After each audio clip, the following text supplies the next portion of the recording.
Good morning बच्चों। छुट्टियों के बाद फिर से हम एक बार इकट्ठे हैं अपनी क्लास करने के लिए और हैप्पी न्यू ईयर।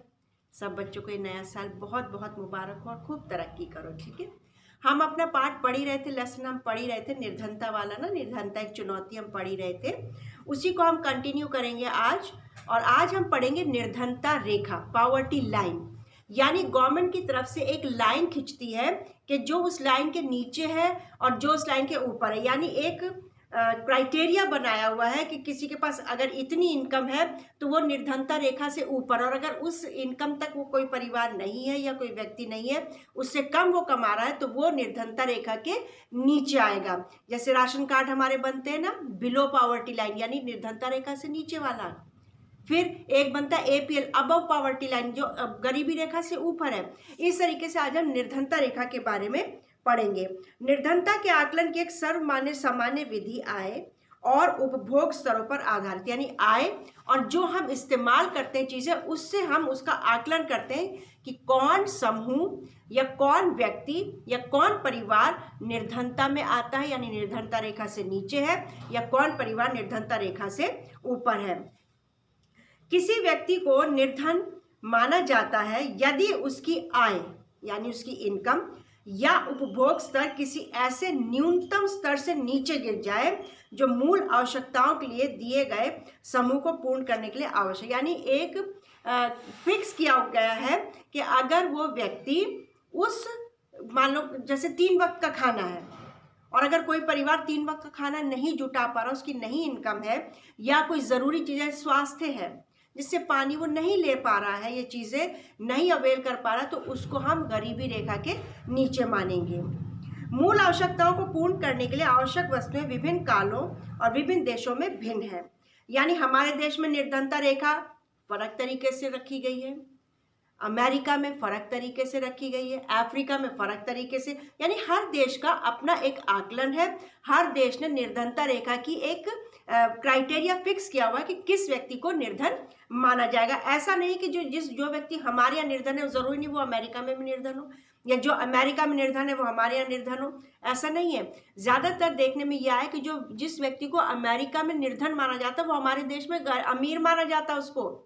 अमेरिका में, इसी लेसन में हम पढ़ेंगे कि अमेरिका में जिस व्यक्ति के पास कार नहीं है उसे गरीब माना जाता है, और हमारे यहाँ जिसके पास कार है ऑब्वियसली उसे अमीर तो माना ही जाता है, लेकिन हमारे यहाँ गरीब किसको माना जाता है? जिसके पास 2 वक्त की रोटी नहीं है। इसका मतलब अमेरिका में रोटी तो सबके पास है, लेकिन जो उपयोग करने वाली चीज़ें जैसे कार, हमारे यहाँ तो कार को एक लग्जरी माना जाता है ना, कि भाई बहुत अमीर लोग खरीदते हैं, और वहाँ पर जिसके पास कार नहीं है उसे गरीब माना जाता है।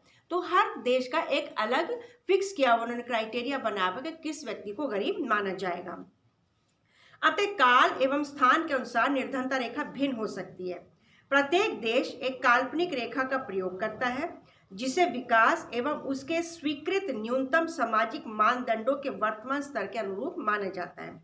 जैसे अमेरिका में उस आदमी को निर्धन माना जाता है जिसके पास कार नहीं है, जबकि भारत में अब भी कार रखना एक विलासिता मानी जाती है, एक अमीरी की निशानी मानी जाती है।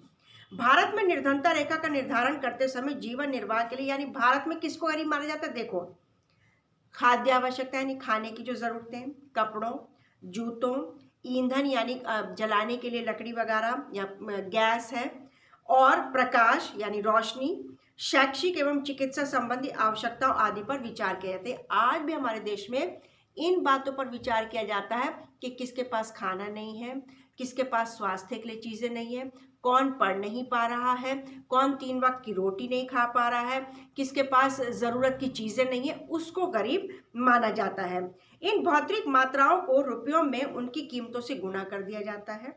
निर्धनता रेखा का आकलन करते समय खाद्य आवश्यकता के लिए वर्तमान सूत्र वांछित कैलोरी आवश्यकताओं पर आधारित है। यानी आज अगर हम किसको गरीब मानते? जिसको जो एक कैलोरीज हमें मिलनी चाहिए, कैलोरी जो हम खाते हैं खाना, अगर वो पूरी कैलोरीज किसी व्यक्ति को नहीं मिल रही है खाने में, यानी कोई व्यक्ति का रोज दाल दाल दाल दाल खा रहा है, उसके पास इतने पैसे नहीं कि वो सब्जी खरीद सके, सिर्फ दाल खा रहा है, तो उसको गरीब माना जाएगा, क्योंकि उसके पास उसको सारी कैलोरीज नहीं मिल रही हैं, तो उस व्यक्ति को गरीब माना जाएगा।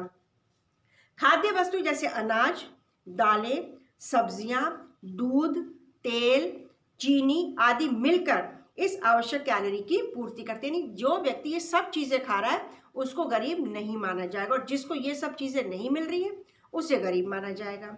आयु, लिंग, काम करने की प्रकृति आदि के आधार पर कैलोरी आवश्यकताएं बदलती रहती हैं। यानी हमारा काम कैसा है उसके हिसाब से हम देखते हैं हमें कितनी कैलोरी चाहिए, फिर हमारी उम्र कितनी है उसके हिसाब से कैलोरी देखी जाती है, फिर हम मेल है या फीमेल है उसके हिसाब से कैलोरी आंकी जाती है।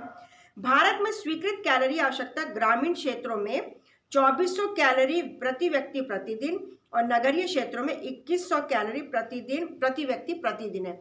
यानी गांव में 2400 कैलोरीज लोगों को चाहिए डेली, और शहरों में 2100 कैलोरीज डेली चाहिए। क्यों गांव में और शहरों में फर्क क्यों है?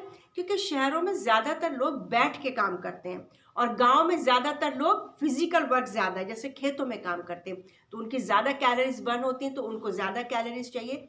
तो गांव में 2400 कैलोरी चाहिए, शहरों में 2100 कैलोरी चाहिए। अगर कोई इससे कम कैलोरीज ले रहा है तो वो निर्धनता रेखा के नीचे आएगा।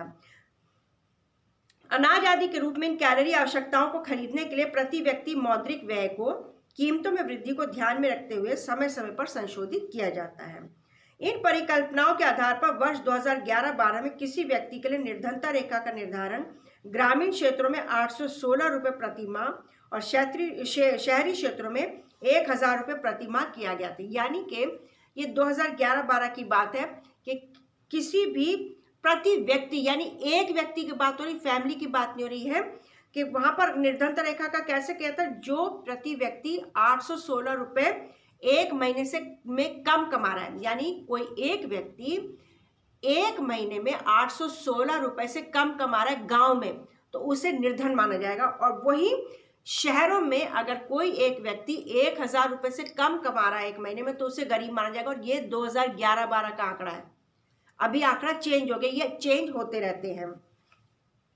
कम कैलोरी की आवश्यकता के बावजूद शहरी क्षेत्रों के लिए उच्च राशि निश्चित की गई है, क्योंकि शहरी क्षेत्रों में अनेक आवश्यक वस्तु की कीमतें अधिक होती हैं। इस प्रकार अब हम सोचेंगे भी गांव में 850 रुपये, शहरों में 1000, क्योंकि शहरों में जो लिविंग कॉस्ट है वो ज़्यादा है, यहाँ पर खर्चे ज़्यादा है, तो इसलिए यहाँ पर 1000 रुपये रखा गया है। वर्ष 2011-12 में ग्रामीण क्षेत्रों में रहने वाला 5 सदस्यों का परिवार निर्धनता रेखा के नीचे होगा यदि उसकी आय लगभग 4080 रुपये प्रति माह से कम है। यानी एक परिवार जिसमें 5 सदस्य, गांव की बात हो रही है, और ये 2011-12 का आंकड़ा है, आज से तकरीबन 8-9 साल पहले का। अगर गांव में कोई परिवार 4080 रुपये से कम कमा रहा है एक महीने में, तो उसे निर्धनता रेखा से नीचे माना जाएगा। इसी तरह के परिवार को शहरी क्षेत्र में अपनी मूल आवश्यकताएं पूरा करने के लिए कम से कम 5000 रुपये प्रति माह उसकी इनकम आय होनी चाहिए। निर्धनता रेखा का आकलन समय समय पर, यानी हर 5 वर्ष में प्रतिदर्श सर्वेक्षण के माध्यम से किया जाता है। यह सर्वेक्षण राष्ट्रीय प्रतिदर्श सर्वेक्षण संगठन अर्थात national sample survey organisation NSSO द्वारा कराए जाते हैं। तथापि विकासशील देशों के बीच तुलना करने के लिए विश्व बैंक जैसे अनेक अंतर्राष्ट्रीय संगठन निर्धनता रेखा के लिए एक समान मानक का प्रयोग करते हैं। जैसे इसमें फिर उदाहरण दिया है कि 2011 PPP प्रति व्यक्ति प्रतिदिन के समतुल्य न्यूनतम उपलब्धता के आधार पर। यानी निर्धनता रेखा का हमें समझ में आ गया कि एक तो हर देश का अलग अलग है आंकड़ा। जैसे हमने अमेरिका के देखा जिसके पास कार नहीं वो गरीब है, और दूसरी तरफ हम हमारे देश में देखें जिसके पास कार है उसको बहुत अमीर माना जाता है। हमारे यहाँ निर्धनता रेखा का आकलन कैसे होता है? एक तो कैलोरीज के हिसाब से होता है, फिर इनकम के हिसाब से होता है, फिर उसकी बेसिक नीड्स जो है, उसकी जो बुनियादी ज़रूरतें वो पूरी होनी चाहिए। अगर वो पूरी नहीं हो रही तो वो निर्धनता रेखा के नीचे आएगा। इस तरीके से आज हमने सिर्फ निर्धनता रेखा देखा है।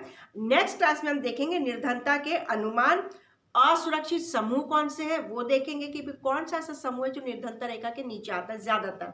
इस तरीके से हम देखेंगे। तो ये जितना भी पढ़ा है, एक ही टॉपिक पढ़ा है निर्धनता रेखा, इसको अपने आप भी पढ़ लेंगे, क्वेश्चन आंसर्स भेजे जाएंगे, वो कर लेंगे जितने हो पाएंगे क्लास में, बाकी होमवर्क में करेंगे, करके रखेंगे। नेक्स्ट क्लास में हम इसी चैप्टर के नए टॉपिक पे चलेंगे।